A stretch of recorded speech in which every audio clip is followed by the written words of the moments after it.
आदाब नाजरीन, मैं हूं नीलू और आप देख रहे हैं तफ्तीश। हमारे आसपास जुर्म हो रहे हैं, मुजरिम बेखौफ है, मगर हम मुजरिमों को चैन से नहीं बैठने देंगे क्योंकि हम कर रहे हैं तफ्तीश।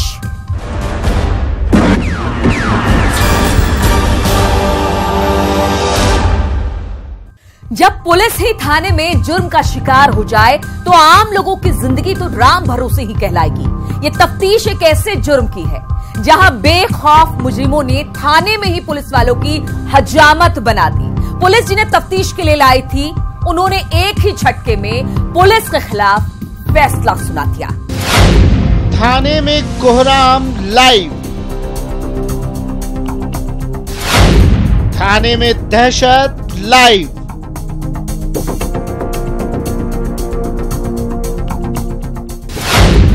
बेखौफ बदमाश लाइव,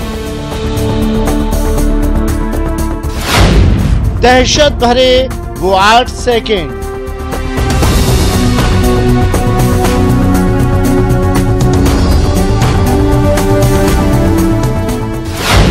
बदमाशों की 3rd डिग्री।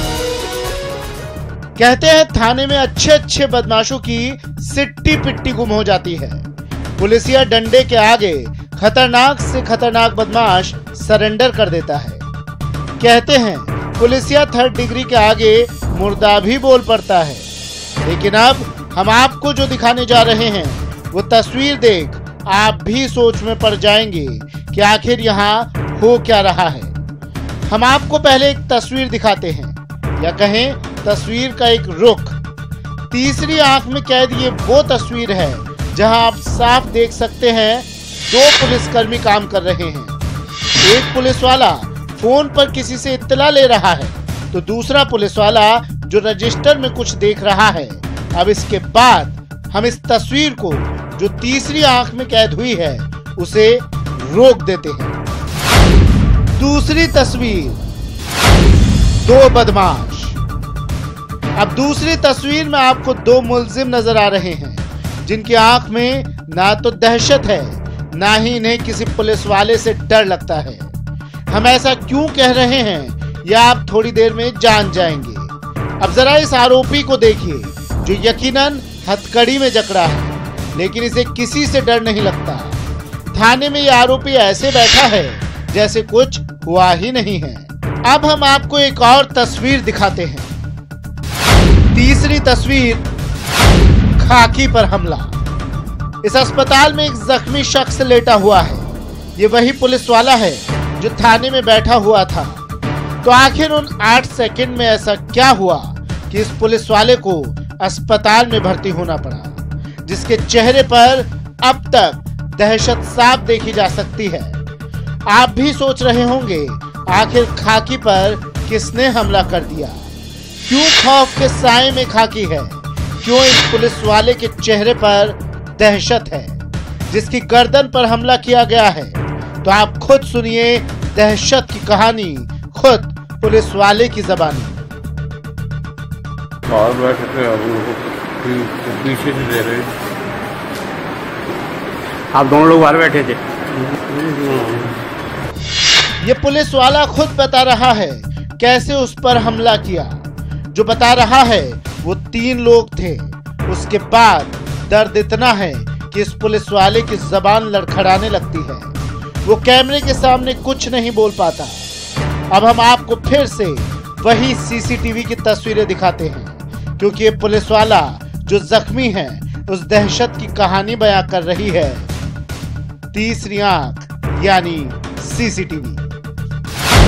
कैमरे में कैद कोहराम, 8 मिनट की दहशत, आरोपी का छू मंतर मंत्र। यह है भिंड का उमरी थाना, जिस थाने में 8 सेकंड के जब इस सीसीटीवी फुटेज सामने आए तो पुलिस वालों के भी होश उड़ गए, क्योंकि उमरी थाने में उस वक्त हेड कांस्टेबल उमेश बाबू और कांस्टेबल गजराज अपनी ड्यूटी पर थे। लेकिन इन्हें नहीं पता था कि इन पर इनके ही गढ़ यानी थाने में ही हमला होने वाला है। अब जरा इस दहशत भरी तस्वीर को देखिए, जहां ये आरोपी जिसका नाम है विष्णु राजावत, जो थाने से भागने की फिराक में था, जिसने भागने के लिए एक खौफनाक तरीका अख्तियार किया। ये बदमाश इतना बेखौफ था जिसने थाने पर पड़ी कुदाली यानी एक धारदार हथियार उठाया और पीछे से पहले एक पुलिस वाले की गर्दन पर हमला किया। पीछे से हुए इस हमले से ये पुलिसकर्मी कुछ समझ नहीं पाया और जोरदार हमले से बेहोश हो गया। दूसरा पुलिसकर्मी कुछ समझ पाता उससे पहले ही इस आरोपी ने दूसरे पुलिसकर्मी पर कुदाली से ताबड़तोड़ हमला कर दिया और थाने से छूमंतर हो गया।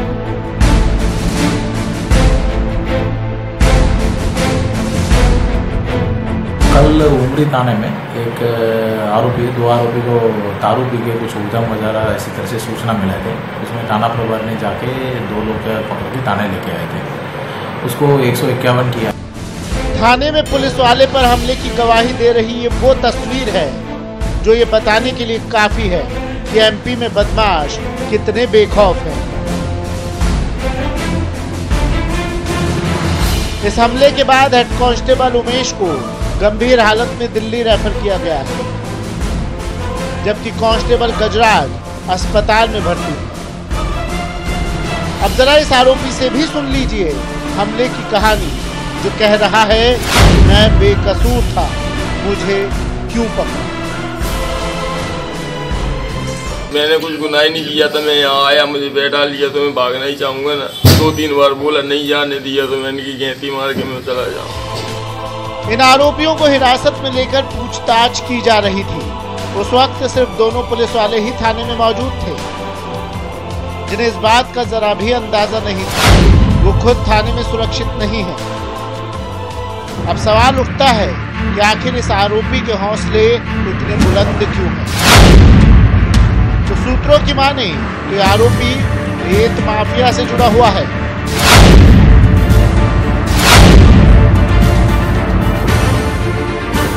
हालांकि इस बात की आधिकारिक पुष्टि नहीं हुई है। बाकी 2 लोग उधर थाने में थे अंदर, उन लोग उसको सुरक्षा देखना था, उसको देख नहीं पाया तो वो पीछे खड़े थे इन लोग आरोपी लोग। उसके बाद एक सामान पड़ा था खेती करके, उसके थाने में काम चल रहा था, उसी को लेके वो 2 पुलिस वालों के ऊपर आरोपी ने मारपीट किया है। वाकई पुलिस वाले पर हमले की इस तस्वीर ने लॉ एंड ऑर्डर की धज्जियां उड़ाकर रख दी। जब पुलिस वाले ही महफूज नहीं तो जरा सोचिए आप कितने महफूज हैं और किसकी शह पर ये बदमाश कोहराम मचा रहे हैं, ये बड़ा सवाल है। तफ्तीश के लिए भिंड से अशोक शर्मा के साथ ब्यूरो रिपोर्ट, न्यूज़ 18। फिर घर जन्नत है, और अगर इस रिश्ते के बीच में शक घर कर जाए तो घर को जहन्नुम बनते देर नहीं लगती। जिस शौहर के भरोसे बीवी अपनी पूरी दुनिया को छोड़कर आती है, अगर वही शौहर शक की बुनियाद पर बीवी का कत्ल कर दे तो फिर ऐसे रिश्तों पर कौन यकीन करेगा। शौहर ने भी दरिंदगी की सारी हदें पार कर दी थी।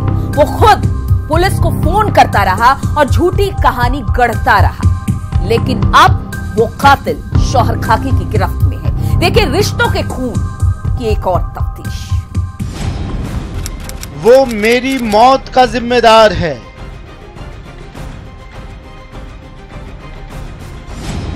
मौत की वो 8 लाइनें स्लेट पर दर्ज दर्द।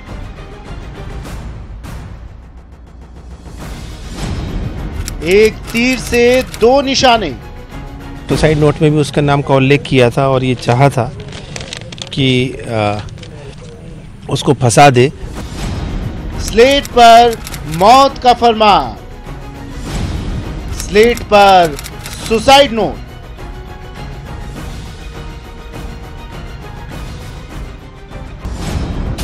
जराइम की दुनिया में अक्सर आपने सुसाइड के कई किस्सों के बारे में सुना होगा, लेकिन आज हम आपको एक ऐसी अजीबोगरीब सुसाइड की मिस्ट्री दिखाने जा रहे हैं जिसे जानने के लिए आपको इस इलाके में आना होगा, क्योंकि यहाँ हर किसी की आंखों में सवाल है। आखिर इस घर का ये दरवाजा खुल क्यों नहीं रहा है?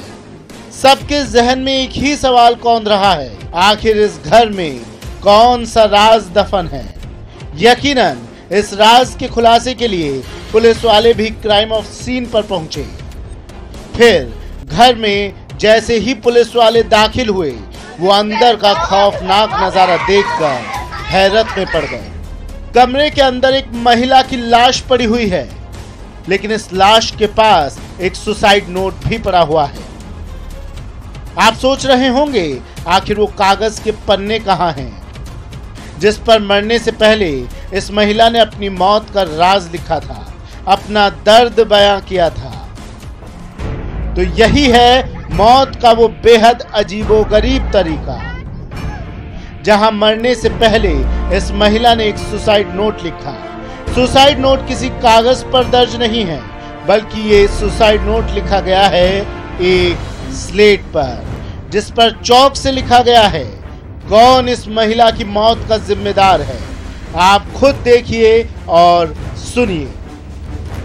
8 लाइनों में स्लेट पर लिखा वो सुसाइड नोट, लेकिन स्लेट की इस मिस्ट्री के कई राज आपके होश उड़ा देंगे। लेकिन सबसे पहले ये जान लीजिए आखिर ये मामला कहां का है। एमपी के बड़वानी के कोतवाली इलाके में इशरत नाम की महिला की लाश पुलिस को मिली थी।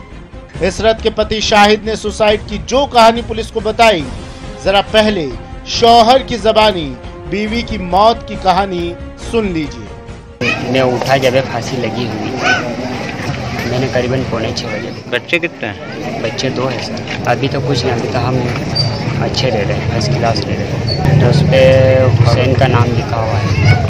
तो सुना ना आपने कैसे एक शौहर अपनी बीवी की मौत पर गमजदा है, जो अपने मासूम बच्चों को गोद में लेकर सोच रहा है मेरी तो दुनिया ही उजड़ गई। लेकिन अब हम आपको इसी स्लेट पर दिखाएंगे मौत का वो अनकहा राज।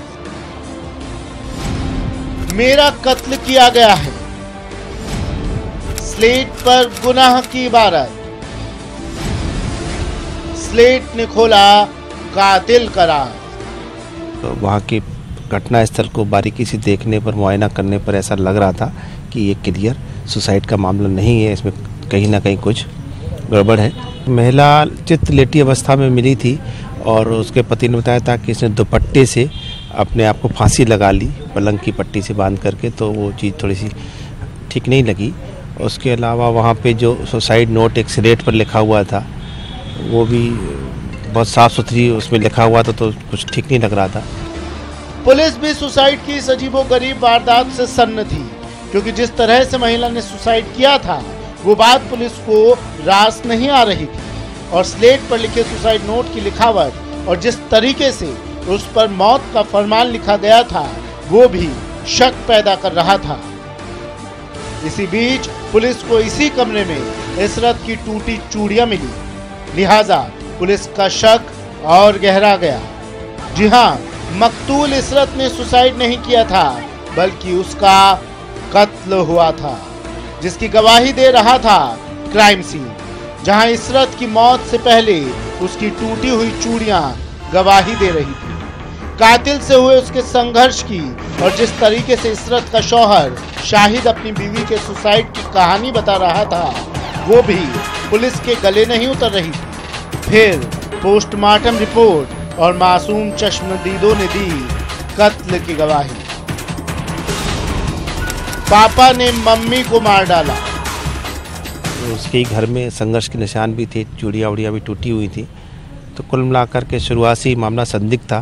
पीएम रिपोर्ट में उसके दम घुटने से मौत आया और गले में कोई लिगेचर मार्क भी नहीं था। बच्ची ने यही बताया कि पापा ने ही मम्मी को मार डाला है।